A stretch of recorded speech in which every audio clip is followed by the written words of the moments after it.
ପରେ କିନ୍ତୁ ପ୍ରଜାବସ୍ତ୍ର ହବନି ଖଳ ପ୍ରକୃତି ଦୁଷ୍ଟ ପ୍ରକୃତି ଟିକେ ପିଆପି କରୁଛି ଭିଡ଼ା ଉଠା କରି ହାଡ଼ ମାଛ ମାନୁନି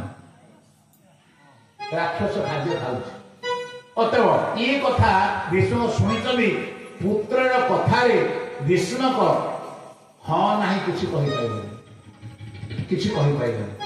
ଯେଟା ନୀରବ ରହିଲେ ରୁକ୍ମିଣୀ ଚିନ୍ତା କଲା ବାପା ମଧ୍ୟ ରାଜି ହେଉ କୃଷ୍ଣ କହିଲେ ମାନେ ରାଜି ହେଉ କଥାକୁ ଆଗେଇ ନେଉ ଏ କଥାଟା ରୁକ୍ମିଣୀଙ୍କର ସ୍ତ୍ରୀ କାନରେ ମଧ୍ୟ ପଡ଼ିଲା ତାଙ୍କର ଭାଇଙ୍କର କ'ଣ ନିଜର ସ୍ୱାମୀଙ୍କର ଭଉଣୀ ଯେ କ'ଣ କହୁଛି ଭାଇ ଭାଉଜ ସେ ତାକୁ ଶିଶୁପାଶ ବାହା ହେବ ତେବେ ଇତ୍ୟାଦି କଥା ଦିନେ ସମୟ ଦେଖି କହିଲେ ରୁକ୍ମିଣୀ ତୁମର ବାହାଘର ହେବ କହିଲେ ଭାଉଜ କୋଉଠି ହବ କହିଲେ ଶିଶୁପାଳ ସହିତ ଶିଶୁପାଳ ନାମଟା ଯେମିତି କର୍ଣ୍ଣରେ ପଡ଼ିଲା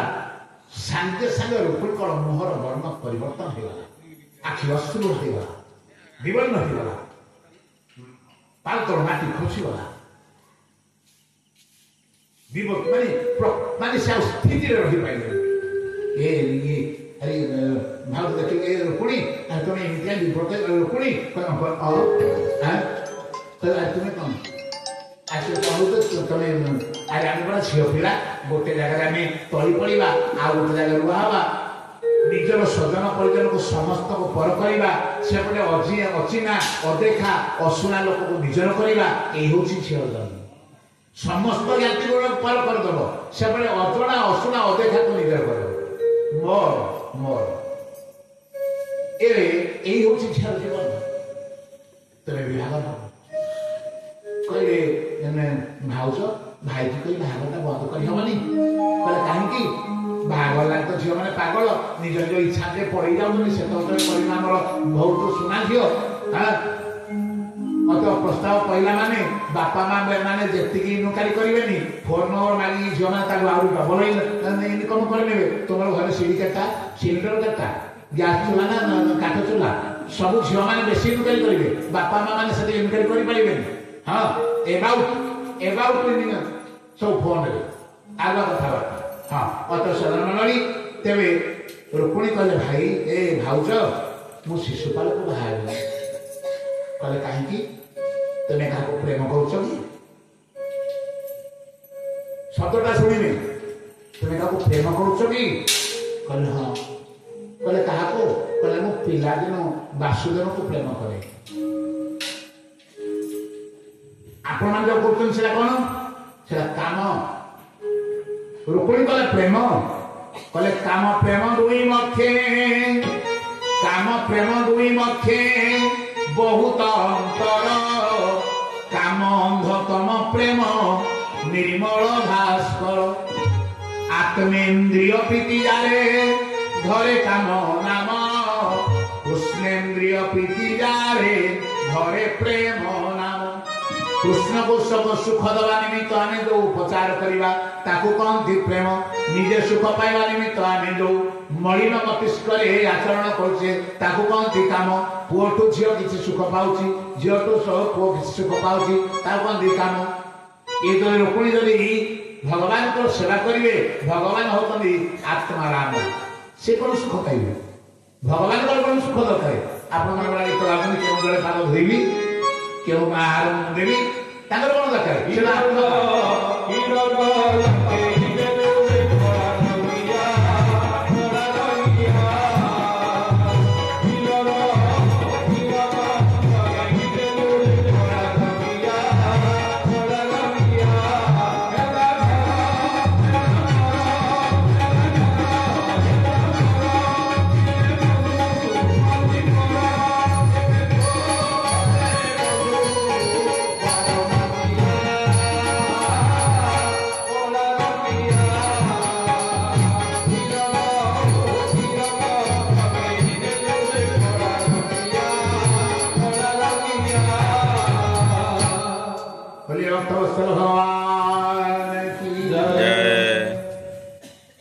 भाउज कहले रुक्मिणी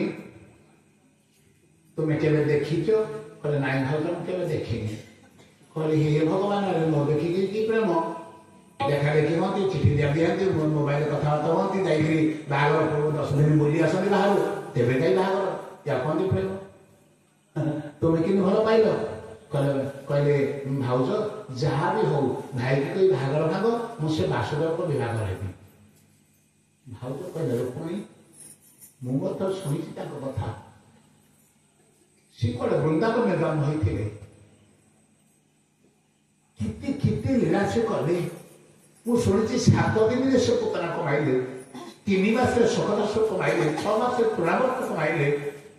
किति मुझे शुणी 7 वर्ष 7 कोशर गोवर्धन को 7 दिन पर्यटन धरले केते लीला से कर कौन मनुष्य से बड़ा भगवान हमें मनुष्य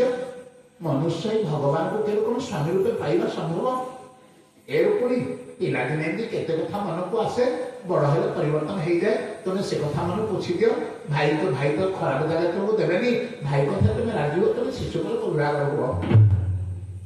रुक्मिणी कांदी कांदी कहले भाउज जहाँ भी हो जाओ वासुदेव कर दिए तुम कहा सेवा करने को प्रस्तुत नहीं जदि सेवा करेंगे वासुदेव कर सेवा करी ए जीवन तांकर पाए वासुदेव परायण मु वासुदेव परायण हो जाए मो प्राण लिखि दे शरीर तांकर रुक्मिणी व्याकुल थी कांदा को लगे भाउज गोड़ धरी पकेले तुम्हें भाई को कही जेकोसी मत तुम्हें प्रस्ताव बंद कर रुक्मिणी हृदय झील वेदना झील गोटे झील हृदय कौन झील बुझीपार भिकारी वेदना भिकारी बुझ कोटिपति बुझीपारे ना भाउज बुझे रुक्मिणी सतरे तुम्हें काय मनवा के वासुदेव को भल पाओ कहले हाँ भाउज वासुदेव व्यतीत हृदय आउ कहीं ना केवल वासुदेव के हृदय भाउज कहले आउ तो समय नहीं 4 दिन मात्र रहा तमें आगे कथा मत कहीं कहलानी कहले मत बाहर से जानी मोर बाहर हो जानी भाव कौन कर कहले शुण सी हूँ भगवान हमें साधन साधक साधक जब साधन न करे साध्य वस्तु पाई पारे ना कहले कौन साधन कर मत कह केमी तुम वासुदेव पाइबी भाउज कहले रुक्मिणी तुम गोटे समर्पण पत्र लिखि दियो कौन लिख गोटे समर्पण पत्र लिखि दियो आउ समय नहीं गोटे समर्पण पत्र लिखि यथाशीघ्र तुम वासुदेव को पहुंचा वासुदेव तुम स्वीकार कर अपेक्षा रुक्मिणी गोटे पत्र लिखिले गोटे ब्राह्मण हाथ में देले कहीं ब्राह्मण हाथ में देले सुबह को पचारे कहले कहीं ब्राह्मण हाथ देले गोटे हस्त गोटे गदा रुकी देले कहले ना रुक्मिणी मने मने भाविले मु मने मने वासुदेव को भल पाई मोर परिवार जानते मोर कहीं जानती मु भल पाई कहीं जानती एपटे कूल कलंक लगी जब ब्राह्मण को पठे ब्राह्मण जब मोहर लगेदेवे हाँ रुक्मिणी भल पाई बरटा उपयुक्त बर एपटे मोर गौरव बढ़ जाओ रुक्मिणी एमती जने स्वामी को विवाह दे एपटे गौरव सेपटे गौरव तेणु गुरु होती ब्राह्मण तेणु गुरु को पठे ब्राह्मण गले द्वारिका पहुंचले विश्राम कले प्रसाद पाई उठिले भगवान पचारे हे ब्राह्मण देवता बहु दुर्गम अतिक्रमण कर तुम्हें आसिल रास्तार किसी असुविधा है तो तुमर मानकर राजा उत्तम रूपे प्रजा बचल तो प्रजा मान किसी असुविधा नहीं तो तुम्हें तो ब्राह्मण आपका काम किसी आवश्यक नुहे तथापि जदि आम द्वार को कौन सेवा कले आप सतोष भी कहतु ब्राह्मण कहते महाराज योर लेटर आप पत्र नि प्रभु तो सब जानती पत्र को बक्षरे लगेले देदेले ब्राह्मण को तुम्हें पढ़ प्रभु माने माने चिंता कले एपटे कहीं जानी ना मो रुक्मिणी को भल पाइबाटा जदि मु जाई नहीं आसबि एपटे मत कलक लगे कृष्ण गोटे कलक जातिया नहीं आसला अतएव हे ब्राह्मण देवता तुमको जदि मोर पत्नी जदि गुरु रूपे स्वीकार कले मु तो ब्राह्मण देवता ब्राह्मण पदरदे द्वारिका मंडल विभूषित सब अतएव आपण मोर गुरु आपण स्टाम्प मारी दिंतु उभय सेपटे स्टाम्प मोहर लगे एपटे मतलब मोहर लगे दिंतु वासुदेव जहाँ को आनी उपयुक्त पात्र दुई पक्ष गौरव बढ़े दिंतु ब्राह्मण पत्र को खोलिले माँ मैंने भाई मैंने मन दे शुणे रुक्मिणी पत्र लिखे 7 दिन परीक्षित मरिले 7 कांड रामायण 7 दिन 7 ग्रंथि राम सरथे अतएव 7 श्लोक माँ ए रुक्मिणी आत्मसमर्पण करते वासुदेव पाखे हेले श्रुत्वा गुणानु सुभुवनसो दर्शोनु त्वान्ते निर्विश कर्ण विवरै हरतंगतापम रूपम दृशा दृशिमता मखिलार्थलाभ त्रयोचिता विशदिचितम पत्रपम में पत्र लेखा हबो पत्र लेखा गोटे संबोधन लेखा हबो ना नहीं मामो मोर नमस्कार नबो कि बापा कि कोन लेखा ना जहा पाखु पत्रला लेखा हबो आगो आईन कोन हबो ना नहीं आईन कोन कहले भुवन सुंदर कौन लिखिले कृष्ण वासुदेव गोपाल गोविंद किसी लिखिले लिखिले कौन भुवन सुंदर कहीं भुवन सुंदर लिखिले सुखदेव गोस्वामी कहले हे राजन परीक्षित गोटे विवाह उपजत हुए किए कौन चाहे कहले कन्या बरये ते रूपम माता भी तम पिता श्रुतम बांधवा कुलमिच्छन्ति मिष्टान्नमि करे जना कुमार सनव षष्ठ सर्व कहले कन्या बरयत रूप कन्या धन विपद धन बाड़ी पठाई सब चाहिए कन्या बरयत मो स्वामी तो हैंडसम है देखिले जी अन्य झील मैंने पाद तले लुटी पड़े पिठिया आसी बाड़े कन्या बरयत रूप कन्या रूपवान सुंदर युवक को चाहिए माता भी तम माँ को मोर सुंदर को कौन चाहती राति पाइले तो उधार पाई मागु जाऊ जोटे संपत्ति थी मुझे पुराना चाउल खाऊ बापा कहे संपत्ति कौन मधुआ गंजुआ गंजन हम सब बर्बाद हो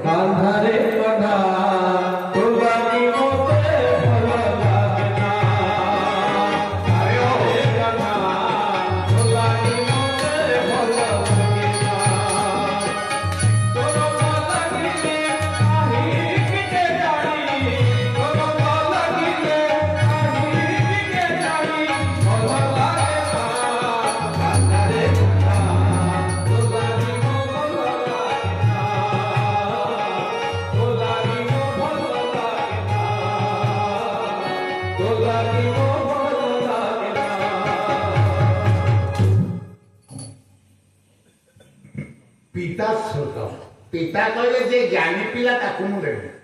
कोचिंग सेंटर कर खुशी बांधवा कोण मिछे बांधव बंधु बांधव मैंने जाति जाति जाति जाति देखिए अन्न मैंने कहे मिष्टान मित्र अरे भोजी भात भल भल नामी नामी कफान आणिक पीकि आम तो नाई पड़े गला आ कौन मिष्टान मित्र जना इति मेला हे प्रभु आपण जदि कहिबे मते भुवन सुंदर लिखिल कहीं हे प्रभु कन्या बरयत रूप कन्या गोटे सुंदर युवक को चाहे ये त्रिभुवन में अखिल ब्रह्मांड में जिते युवकर सौंदर्य अच्छी समस्त युवक मान सौंदर्य को मंथी देले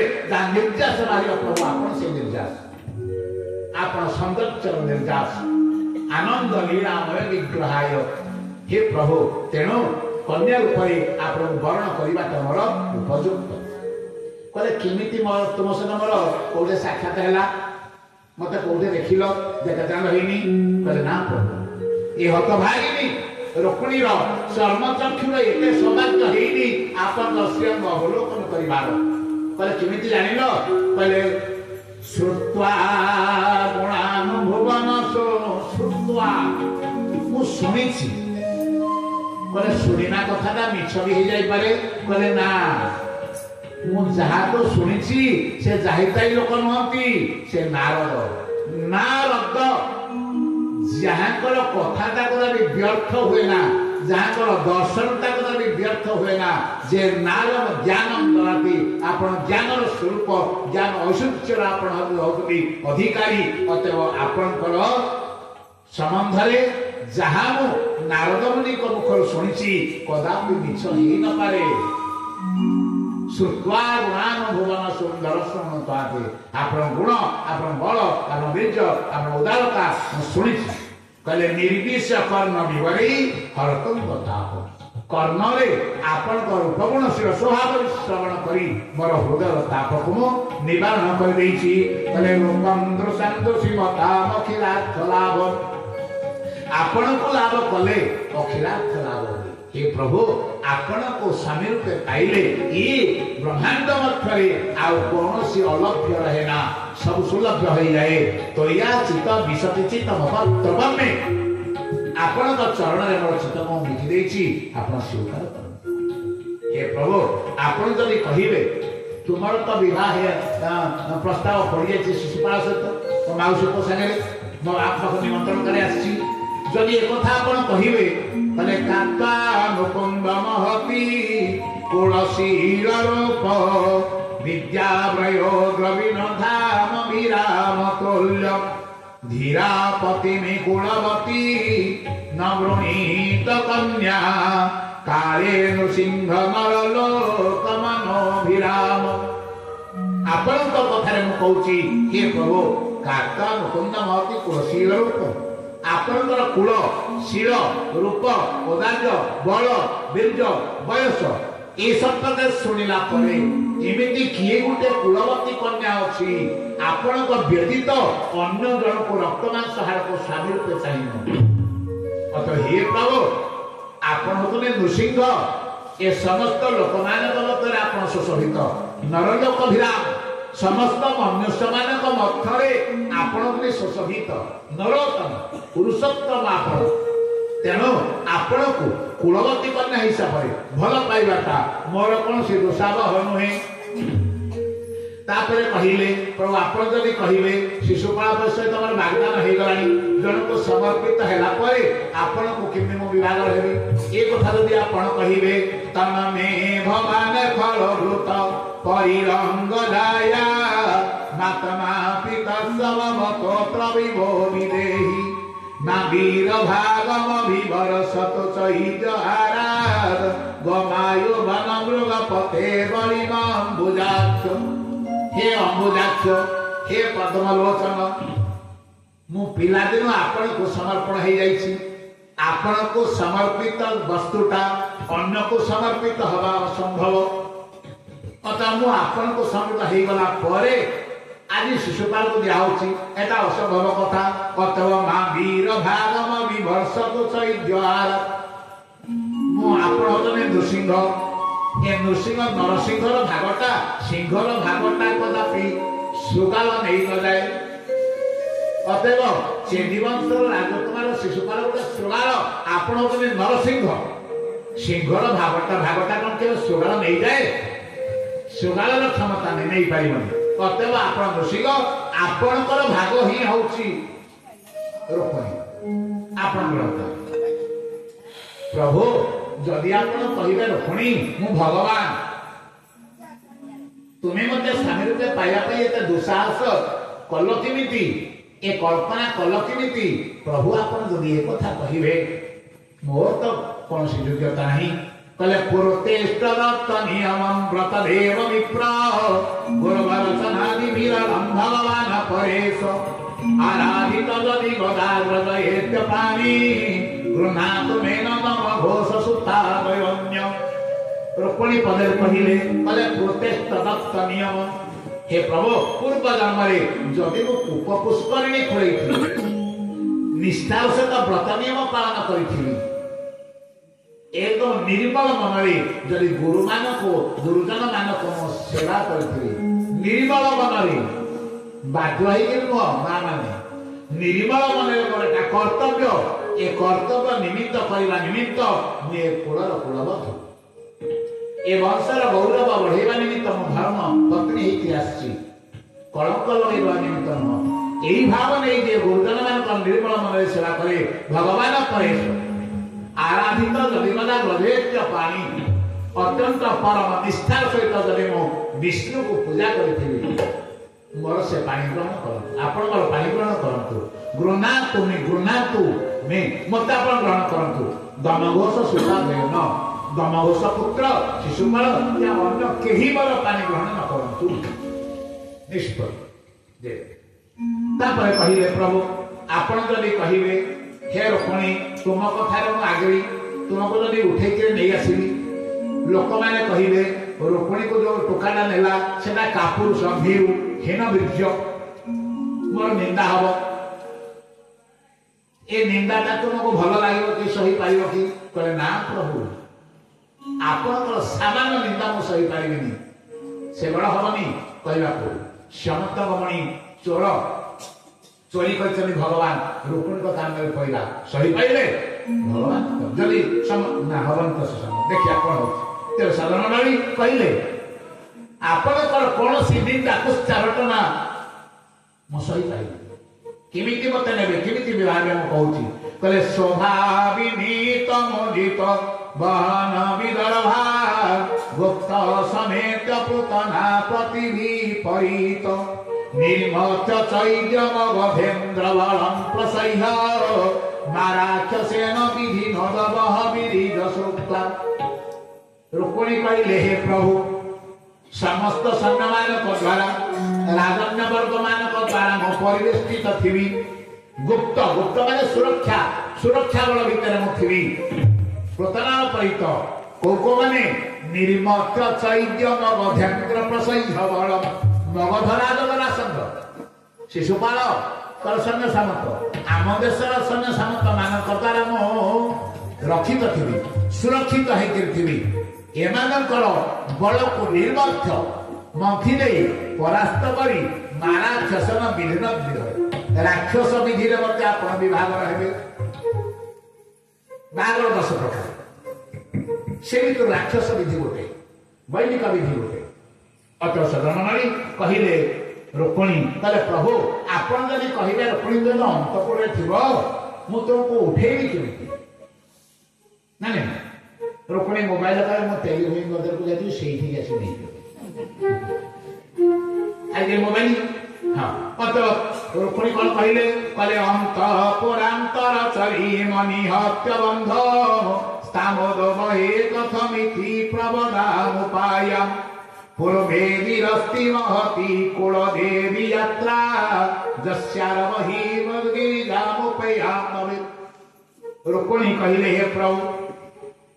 अंतपुरा चरी नरी मणि हत्य बंध अंतपुर मो आम्बल परिवेश सखी मानक द्वारा परिवेष्टित ही मो गिरिजा को पूजा करिया गिरी गिरिजा तो जाए कि गिरिजा पार्वती को सेवा करने पूजा करने मुझे कौ दिन पूर्वे दिवस्ती मोर बाहागर पूर्व दिन पूर्वे दिवस्ती महती कुलदेवी यात्रा कुलदेवी पार्वती को पूजा करने निमित्त सखी मानक द्वारा परिवेष्टित सैन्य सामंत द्वारा सुरक्षा बल सुरक्षित मुझे पार्वती मंदिर को पूजा करने निमित्त कहले जस्यारवहीन बवधू गिरिजा मुपेया गिरिजा को पूजा कर सारी मुझे मंदिर बाहर को आसबि मत आप साक्षात करेंगे जीवा रास्ता नहीं जी कथा कहना मन दे शुणे कहले जस्यार बही नववत बेश पार्वती को पूजा कर सारी आसला बेले मत पूजा कला पूर्व न माँ को शरणापन्न हेबी मो पूजा काम सारी कर्तव्य सारी कुलदेवी को समर्पित हेबी कुलदेवी को पूजा कला आप मत नहीं केते संस्कृति ए संस्कृति को हम रक्षा करवा कुलदेवी को पूजा कर पढ़े फेरा होचे झील कलेज में सीआर फेरा बापा जाए फेरा मो झील पढ़ा जाइए पाठ पढ़ू जाए सीआर से अन्य कलेज ना देखा अन्य पाठ पढ़ा हाँ कहले प्रभु कहले थिबे मो स्त्री कर मेले गोविंद नागिनी मते बोले गोविंद गोविंद गोविंद गोविंद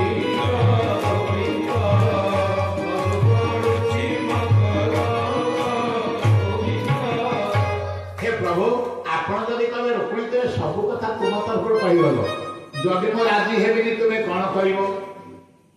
तुम पत्र को स्वीकार करी तुमको विवाह करानी तुम राजी हेबिनी तुम्हें कौन कर यार उत्तर पुणी कहते जस्यांघ्रि पंकज रज स्वप्न महांत बांछंत मापति जयम्बुजाक्षमलभेय भगत प्रसाद जय्याम सुन व्रत कुचाशत जलमभिष्यात् रुक्मिणी कहले प्रभु जस्यांघ्रि पंकजरज सोपान महांत महांत लोक माने महापुरुष माने आपणकर पदरज पाइबा निमित्त तपस्या करती से पादपद रज पाइबा तपस्या करती महांत लोक माने अतएव हे प्रभु हे पद्मलोचन से पाद पद रज जदि मते लाभ न हुए से पद से जदि मते लाभ न हुए कहिए जहिया व्रत जन्मस्य 100 जन्म अपेक्षा करी 100 जन्म अपेक्षा करी आपण पाद पद पाइबा निमित्त इति रूपे कहले महाराज आपण को सामने पत्र पढ़ीदेवी एबे मु जाउछी कहले वैदर ध्यातु संदेशम निशम्य जदुनंदन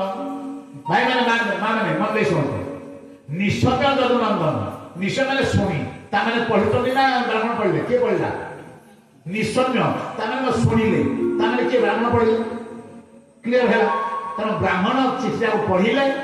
जदुनंदन सुनिले कहले वैदर ध्यासु तो संदेशम वैदर माने विदर्भ जाते पत्नी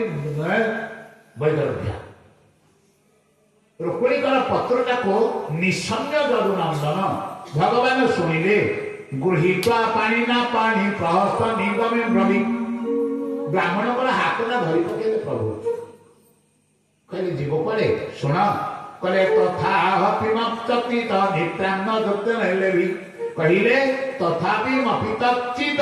निद्राम न चलेभे निशी काली राति रे मते निद्रा हेनी काली रात रुक्मिणी चिंतार मत निद्र होनी सेपटे साधक जमी व्याकुलित एपटे साध्य वस्तु मन से व्याकुलित आम मन व्याकुलित तो होनी साध्य वस्तु आम पाक आसे अतः कहले ए बेराहम रुक्मिणी द्वेषन मरुभाव विराज मु जानी शत्रु पक्षर लोक मैंने रुक्मिणी विवाद निवारण कर विवाद अतएव चल रथ सजा है कहले शैव सुगिव मेघपुष्प बणा हम चारि अश्व को जोचा है टप टप टप टप करी चलला राजराज चलला सब बलराम आसुनी बलराम को सामने पड़ी गले तेरे खाना पड़े काना दारू को कल तो शीघ्र चल कौन मुक्त बड़ भाई के कह गोटे झील उठे आज सीना मिल पुआ मिल झील मैंने कहते मुझे बाहर ना मोर किसी दरकार तुम धन शक्ति किसी दरकार मुझे बाहर अत सदामंडली कहला पात्र है यहीपरी असंस्कृति कुसंस्कार भरेबार कारण थी कहले तेरे सदामंडली रथ छाड़ा रथ छाड़ा तेरे बलराम आसिले घर को पचारे काना कड़े गला तू आखपाख लोक थे महाराज आम से विषय जानू जड़े ब्राह्मण आसला विदर्भ देश से ब्राह्मण सहित कथबार्ता हो बलराम जानते माउसी बाहर शिशुपाल बाहर पुत्र निमंत्रण कर बलराम जान अरे हे काना दाहले गोटे नटकट कर बसते दुष्टाई लगा सागे सागे ऑपरेशन बाबू गले चतुरंगी सेना मांगे बलराम अरे मत कह कथा तुमको कौन कही तुमको कौन कही आम कहे ना नहीं नीरज संधान कहीदे भगवान तुमको आप कौन कही ये शालीनता था ना पुओ पाखे शालीनता ना झील पाखे शालीनता विहीन जीवन आम संस्कृति विहीन जीवन उत्सृंखल विशृंखलित जीवन आम कौन सी गोटे चली हाँ आदरादि संसार कहले हाँ विदर्भ राज्य पहुंचले राजा भीष्म को उपयुक्त मने करी मने मने भगवान को केते प्रार्थना करे हे प्रभु मो झीर उपयुक्त कर कौन सी मते जेकोसी मते या सहित मो जो बाहर मने मने संकल्प कले जोटा शुद्ध संकल्प कृष्णानुशीलन संकल्प भगवान स्वीकार करते कहे शशुर मन व्यस्त हमें तुमको शशुर करनी आसी कौन भोजी भात खाया ना कौन हाँ रंगीन पानी पीवा हम ଅତ୍ର ସନମଣ୍ଡଳୀ ଏପଟେ ଅନ୍ତପୁରରେ ସଖୀମାନଙ୍କ ଗହଣରେ ରୁକ୍ମିଣୀ ଅଛନ୍ତି। ବ୍ରାହ୍ମଣ ଆସିବି କହିଲେ ରାତ୍ରି ପାହିଲେ ବିଭା ମୋର